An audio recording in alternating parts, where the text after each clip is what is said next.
Hello and welcome to the Fantasy Flex podcast presented by Prize Picks. I'm your host, Samantha Previte. As always, I am so excited to be joined by Brandon Anderson, who is an NFL and NBA writer here at Action Network, who you can find on Twitter at Wheaton Brando. Brandon, can you believe it is week 14? I can't believe it. What's wilder is that it's week 14 and we still have bye weeks.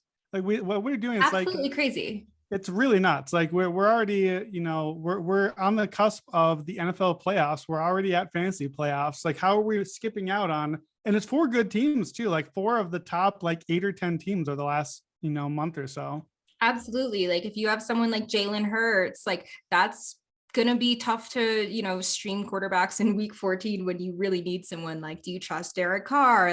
There's just, a lot of players going to be missing, and it is going to be lean out there. Cool. Well, this episode is going to be a little bit different than normal. We are just going to do a playoffs edition of Play, Hold, Drop. So Brandon, why don't we kick it off with quarterbacks? All right, so let's get our PhD at quarterback. I like this trio that you came up with. It's a very injured, banged up trio of quarterbacks. So we've got Russell Wilson, Cam Newton, and Joe Burrow. So who would you play? Who are you going to hold or drop? And I didn't even put notes in the doc, so you don't even know this time. It's true. I really don't know who you're going to play or drop today. I wrote them in a different document this time. So today this may be a Panthers homer thing, but I am going to play Cam Newton. All the reasons that we liked him before, we knew that explosive crap game, QBR of 5.9 is always within the realm of possibility for him. And while that doesn't inspire confidence, I think, it's kind of like a trust the process type thing. They're going to be coming out of the bye week too. They could have maybe an extra little amount of vigor after firing offensive coordinator Joe Brady, and the matchup is just amazing. Atlanta has allowed the second most fantasy points to quarterbacks this year. And, he's a 1 week play. You're not going to play him in week 15 with Buffalo. There's some bust potential, but I think at this point, I'm swinging for the fences. So I like to play Cam Newton. I'm going to hold on to Russell Wilson. I know, I feel like I know that you're going to drop him, but I'm going to hold on to Russell Wilson. He did look a little better last week versus the 49ers. I think 30 of 37 for 231 yards, 2 touchdowns, 1 interception. That's 18 fantasy points. I think he's a fringe QB1. It's kind of a tough matchup though. It's weird. Everyone kind of just assumes the Texans stink at pretty much everything, but they've been actually pretty tough against quarterbacks of late. The last 4 games, they're allowing an average of 11.5 fantasy points to the position. Granted, the quarterbacks they faced were Jacoby Brissett, Ryan Tannehill, Zach Wilson, and Carson Wentz. So, I think Wilson's on the upswing, but you don't really want to play him this week. And then Burrow, he's the drop for me. He's looked a little better over the last 2 games, but he's just really declined over the second half of the season. Since week 9, he's QB 27 on a per game basis, averaging just 13.6 fantasy points in that span. And as you mentioned, he's banged up, got this dislocated finger that happened in the Chargers game. So I think that's something that could hamper him. You could stash him for weeks 16 and 17 against the Ravens and Chiefs, but I'm not one to really stash a ton of quarterbacks. So to recap, as a very long-winded answer, it was play Cam Newton, hold Russell Wilson, and drop Joe Burrow. What say you, Brandon? So I have to talk myself through this because I don't know for sure what my answer is, but I'm going to get there. So start with Russ. We've talked about him on recent weeks. It feels like he's getting a little better each week. The finger looks a little better. He's getting a little more accurate, especially last week. We started to get some of the deep balls to Tyler Lockett. So I'm getting some confidence back. You're right, though. Houston seems like it should be a nice, easy spot, but it's a road game, east or west to east coast travel, early start kickoff. Kind of a trap spot for Seattle right after they just got a big division win to keep things alive.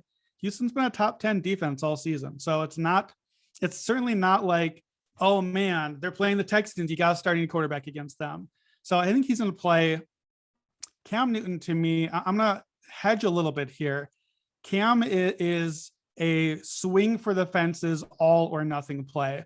So To me, it depends on where you're at. I personally, I'm going to drop Cam Newton because I don't trust that he's going to finish the game. I don't trust that he's going to stay on the field and not get benched and not get replaced, not get hurt, whatever the thing is. I get the upside. By upside, clearly the play of the three. If you are an underdog this week that has to win to make the playoffs, or if you're in your playoffs and you know you're the underdog, play Cam. He's the guy here. Take the big swing. You know, they said it seems like they want to run the ball a lot more. That's kind of why Joe Brady is gone, I think. And you got to believe that Cam's a big part of that, just battering ram right into the line over and over. He does have a rush touchdown every game, but he can't be the hold. Either you're playing him this week because you got to play him, but with Buffalo, Tampa, New Orleans, Tampa, you're done. Like, you're out. This is the Cam week and it's over. So I just think I'm out. I don't trust it. So I'm cutting him. Joe Burrow is really slowed down. That injury is fresher for him than Russell Wilson, but it's a softer schedule. The Niners pass defense has been pretty weak, and I think that could be a bit of a shootout. So I don't feel great about it, but I think I will play Burrow, even though the injury scares me, and keep Russell Wilson around. And I have to cut Cam. I can't leave him on the roster. Otherwise, I'm going to put him in on Sunday morning and play him. Fair enough. I think there's a lot of considerations here to your point. Like, if you really need the win, I just like kind of going for these upside guys. Yeah. And you know that Cam is probably going to find the end zone on the ground. He might throw 4 interceptions. Like, it might be a Taysom Hill game. It might be ugly. You don't want to watch that game. don't tune in. Don't watch it. But you know, if you do need a safer win, one of the other 2 guys are definitely going to be the guys. Yeah. All right, let us move on to, oh, by the way, I wanted to note that I did not put Kirk Cousins on this list. I know, that's not, I got my Vikings jersey on, but we'll come back to why. That's after coming later. You gave me grief about that. So let us move on to running backs. All right. So running backs, we have, a little better than usual, I thought. Maybe I'm just coming around to our taste in these low RB2 guys. It's a theme. It's like the backup guys, like no one is the main course. So yeah, that's true. These are side dishes. So which side dish do you prefer? Jamaal Williams, Lions, Diontae Foreman from the Titans, or Chuba Hubbard from your Panthers? What do you think? This is going to make me like totally sound like a homer, but I'm going with Chuba Hubbard. So it's easy to forget like kind of things that happened before the bye week, like that, just the shuffle, the injuries, like everything like that. But he finds himself once again thrust into the spotlight. Oft injured Christian McCaffrey, actually done for the season. Like, honestly, I'm relieved. Like, I'm relieved that I no longer have to like wonder what's happening. He definitely shouldered the lion's share of the workload during weeks 4 through 8, while McCaffrey was out with the hamstring injury, averaged 19 attempts per game and 11.6 fantasy points in half PPR. His upside, I think, is a bit higher with Cam Newton under center. That was a Sam Darnold show back then. That just naturally lends itself more to the run. The matchup is also excellent. Falcons are trash against pretty much everything, but they rank 7th worst in fantasy points allowed to running backs. For the hold, I am going to go with Diontae Foreman. He is just coming off of a 109 rushing yard game. Another guy coming off of the bye. And it was a pretty decent game against the Patriots. I mean, they've had a really tough defense. He is sharing touches with Dontrell Hilliard. Hilliard had a better day for fantasy though. And this backfield could end up being messy, especially if Jeremy McNichols ends up returning. Diontae Foreman could be the alpha, but like, I want to see how they utilize him with a full complement of backs. And then Jamaal Williams is the drop. Now, I'm saying this as of Wednesday, not knowing if DeAndre Swift is going to play this week. If he's ruled out, I might just flip-flop Hubbard and Williams. But I mean, he was a little disappointing last week. He was a guy that I thought was just going to like explode. 17 carries for 71 yards, barely involved in the passing game, which is pretty weird. So, I mean, the workload alone puts him up there, but he is playing the Broncos, kind of a tough matchup. So that is what I'm going with. I'm going to play Chuba Hubbard, hold to Diontae Foreman, and drop Jamaal Williams. Yeah, I'm with you on dropping Jamaal Williams. Even if Swift is out, he still is my bottom guy. I don't feel like there's a ton of upside there, and I don't trust the floor. So it's kind of the double whammy. No touchdowns for him since September. he is getting some touches, but he's not doing a lot with them. So he's out. I think the other two are very close. I like both of them. Like given our options, given our usual running back PhD, we're in pretty good shape here if we got these two. I am going to lean towards starting Diontae Foreman. And the reason is I think he has a better shot at a touchdown. I think that against the Falcons, you're going to get more chances for touchdowns. The Jaguars are another one where it looks like it should be a really good matchup. Pretty good run defense. So not necessarily the easiest thing. However, my guy, Adrian Peterson, is gone. Well, he's in Seattle scoring touchdowns now. We know Tennessee likes to get those short vulture running back touchdowns. We know Cam Newton likes to steal the short vulture touchdowns.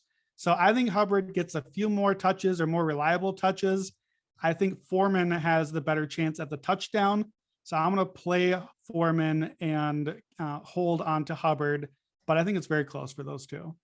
Yeah, this is a very close group, I think, like I said, and there's a kind of a theme there of like the backup guys. So I think, like I said, like they're close. And if it comes down to one of them, it might be like a coin flip. All right. Why don't you tell us a little about our prize picks? Next up here on the Fantasy Flex is our elite entry segment where we will dive into the prize picks app to build some entries.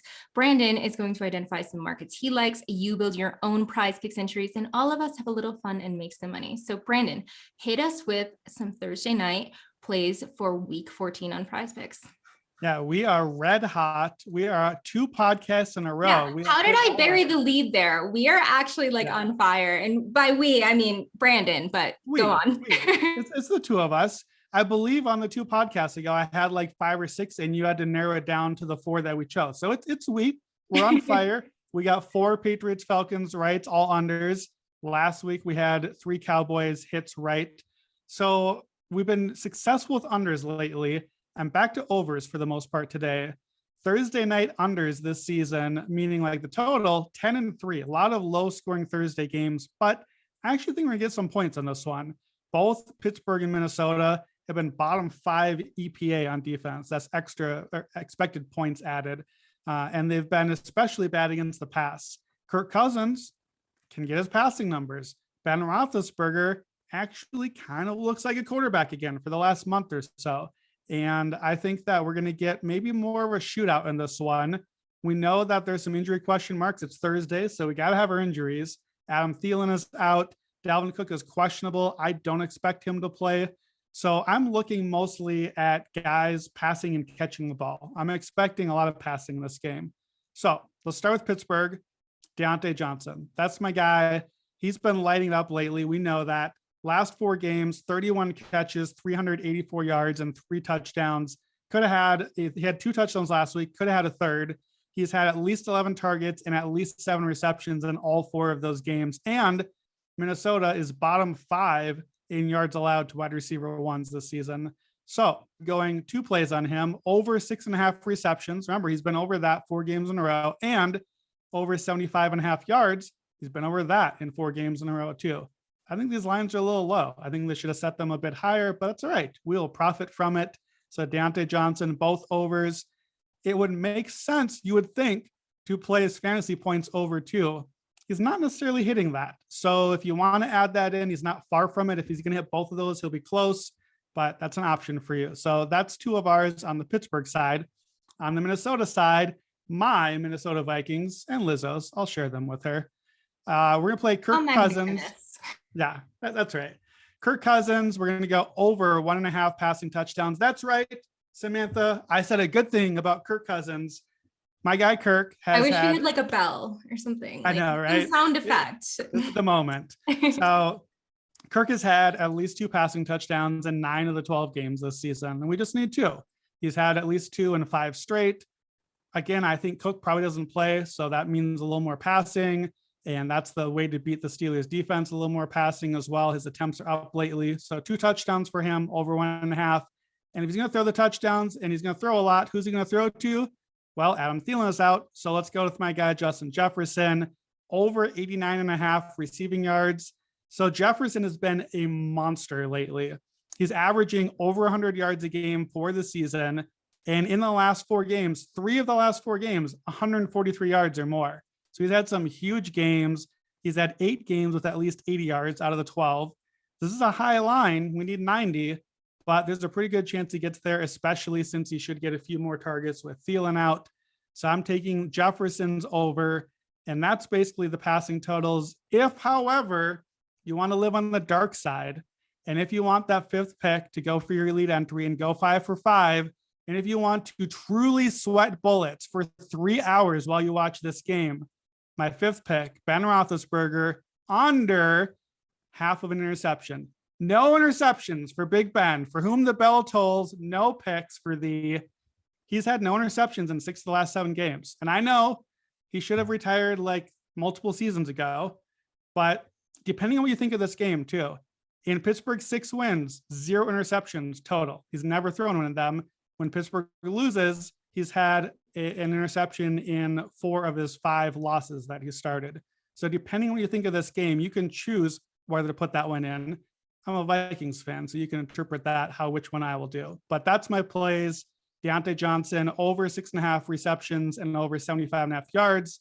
Justin Jefferson's over yards 90 plus, and Kirk Cousins over 1.5 passing touchdowns. And if you are truly a masochist, Ben Roethlisberger to not have an interception. Love to see it. Let's hope that this hot streak keeps going. As a reminder, you can mix and match fantasy points and player props to make your lineups super spicy. Also, PrizePicks markets move, so you will want to be nimble to lock in the best numbers. If you have not created a PrizePicks account yet, please check out the link in our episode description, because PrizePicks has a special offer for Fantasy Flex listeners. They will match your first deposit up to $100. Just click the link in our episode description or visit prizepicks.com and use promo code ACTION10. All right, let us just keep it moving here on our special PhD episode. All right, back to PhD at wide receiver. We have Darnell Mooney. We've got Brandon Aiyuk, the tastefully named Brandon Aiyuk, I might add. And we have Jeudy. What do you think between these 3? This is an interesting group. It's like all those guys that are in like the late wide receiver 20s. And I don't know if they're at that wide receiver 2. And there's a big difference there. That's a matter of if you're starting them a lot of the times. All right, I'm going to go with playing Jeudy. He bounced back after a disappointing week 12, recorded a kind of solid fantasy performance against the Chiefs, caught 4 of 6 targets for 77 yards. 10 fantasy points, not going to kill you. He tied Cortland Sutton for the second most targets on the team behind Javonte Williams. He's got another nice matchup against the Lions this week. And I just think he offers the highest upside of the trio, just given his talent. I'm going to hold on to Darnell Mooney. He definitely came back down to earth in a tough matchup against the Cardinals. So you can't really fault him that much for ending up with 27 yards.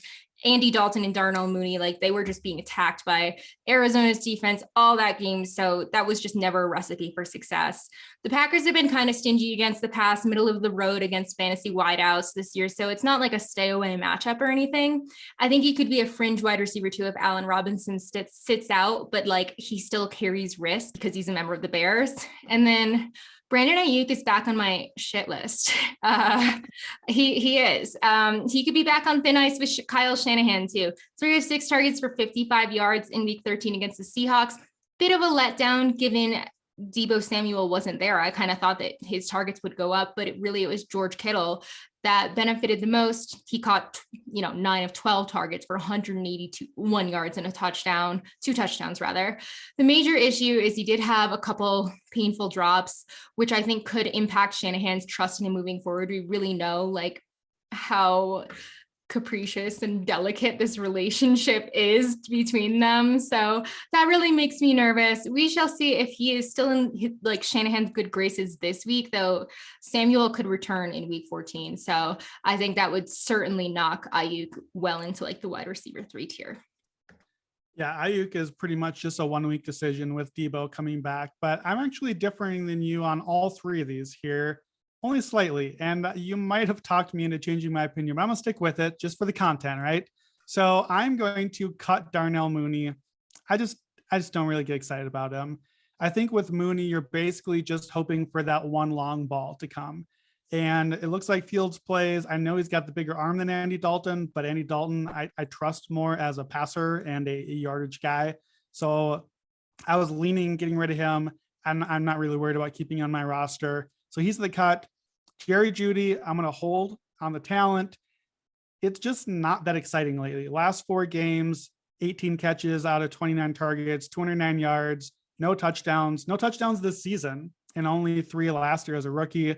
No touchdowns left to go around after they all go to Javonte Williams and Melvin Gordon. Yeah, we've been hyping Javonte all year, and boy, he looked really good. That's a win for us. So good. I will hold on Jerry Jeudy, hold on his talent.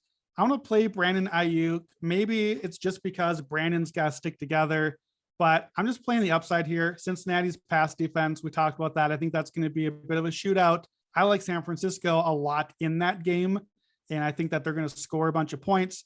Bengals pass defense by EPA the last 6 weeks is second to last in the NFL. So I don't know if Aiyuk's going to get that. It could go to Kittle, could go to whoever Kyle Shanahan chooses. We don't know. But maybe Aiyuk gets some carries, and we don't know if Elijah Mitchell is going to play.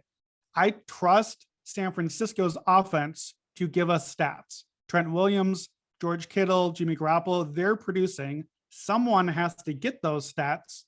Maybe it'll be my guy, Brandon. I'll take a shot because I'm not that excited about the other options.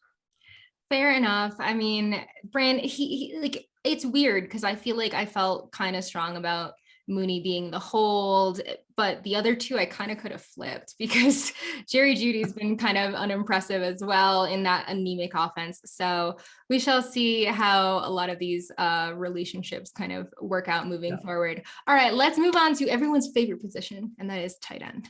Yes, our tight ends today are Kyle Pitts, Tyler Conklin from my Vikings, and Zach Ertz, now with the Cardinals, of course. This is just becoming a Vikings podcast or like a Brandon podcast. It really is. It's a Brandon Vikings podcast. Everyone else, we're just living in it.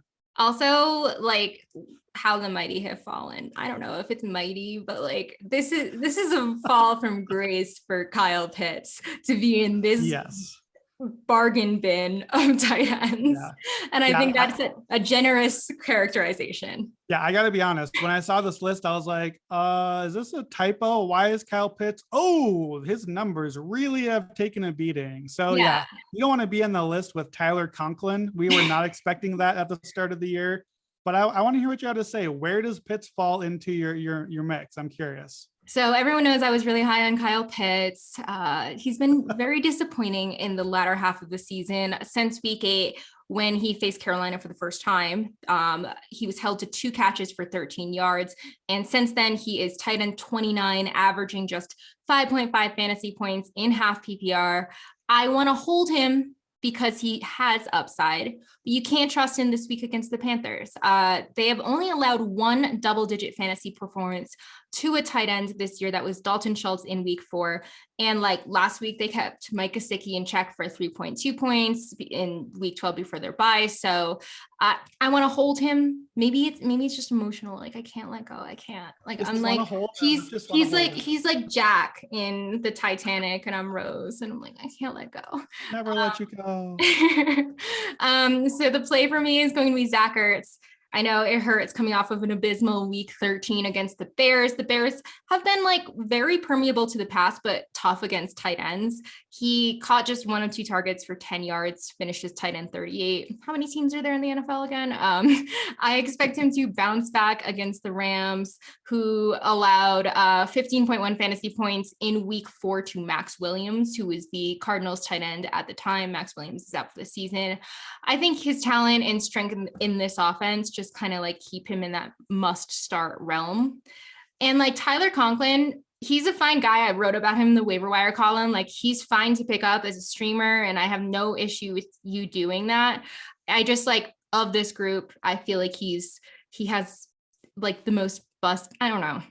I just like he's not appealing to me. He's not speaking to me. It was a strong week 13. So, you know, without him feeling out, Conklin could see an increase of targets, could be going to KJ Osborne. Not totally sure how that's going to shake out. I think he has the worst matchup of the 3, though, against the Steelers, who ranked 10th best against fantasy tight ends. Like I said, fine spot start with, 4 teams on bye, but I trust the Vikings kind of less than some of the other teams. Yeah. Like the Don't Cardinals. we all trust the Vikings a I have little trust less issues, after okay? losing to the 10-1 Lions last week? R.I.P. Yeah. Brandon. I'm so sorry. I'm out on Conklin in this trio also. He doesn't have the upside, doesn't have the sex appeal. And I think too that he's probably gonna end up doing a lot of blocking in this game. The Steelers have a really strong pass rush and Minnesota's O-line is banged up. So I think Conklin might not end up getting as many of these extra Thielen targets as you expect. So I would not overreact to the 9 targets last week. He was a very easy, of all the ones we've done, he was the clearest for me. So I'm just going to play Kyle Pitts. I'm just going to start my stud. I know that he hasn't played like a stud. He hasn't had more than 4 catches or more than 62 yards in 6 games in a row. The targets are there, though. I know the tight end numbers for Carolina, but he's basically a receiver. Not that receivers are doing much better against the Panthers anyway. I'm just playing my stud. If I don't like, Zach Ertz has been good, but I thought his numbers were a little better than when I looked. We don't really know yet if it's a Kyler Murray thing. Like maybe Zach Ertz was playing so well because it wasn't Kyler, and Kyler likes to throw to the receivers a little more. I don't feel like I have to start Zach Ertz. He's good. He's fine. You can start him if you have him. But because I don't feel like I have to, I'm just going to play my guy, Kyle Pitts, that I took with my 3rd, 4th, 5th pick, that I know is talented, that if I sit Zach Ertz, maybe I lose 50 yards, maybe I miss a touchdown. If I sit Kyle Pitts in a key game and he puts up 90, 100 yards, a big game, like I'm gonna think about it all off season. So this is a start your stud spot for me. I'm just gonna play Kyle. Welcome to the dark side, Brandon, of being a Kyle Pitts apologist. It's a fan club that has been leaned out, culled a little bit over the season. A small island of fans remain. A small island of fans. I am just happy to hear that someone else is even higher on Kyle Pitts than I am. All right, that'll do it for this special PhD episode. As a reminder, Sean Kerner and Chris Raybon are here on the Fantasy Flex every Monday, Wednesday, and Friday, giving you guys all the DFS waiver wire and rankings info you need to dominate your fantasy leagues. I will be back next Tuesday with our final round of 21 questions with our special guest, Jamie Eisenberg of CBS Fantasy. Thanks again for listening. Please rate and review us on Apple Podcasts. Download us wherever you like to listen, and we will see you next time on the Fantasy Flex presented by Prize Picks. Peace out, y'all.